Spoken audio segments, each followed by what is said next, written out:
Hi po sa lahat. Ngayong araw ay nanangalian kami. Guys, ipapakita ko sa inyo kung ano ang ulam namin. Charan!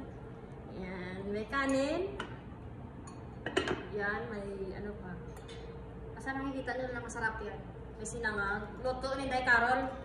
Yan, sa Tikisina. Doble-doble yung kanyang ulam.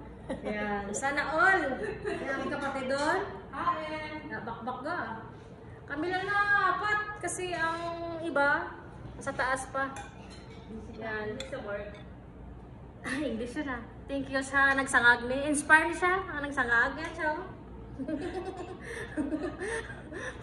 Yan. Guys, ang unang subo sa inyo. Ha? Yan guys. Bye. Kain pa tayo.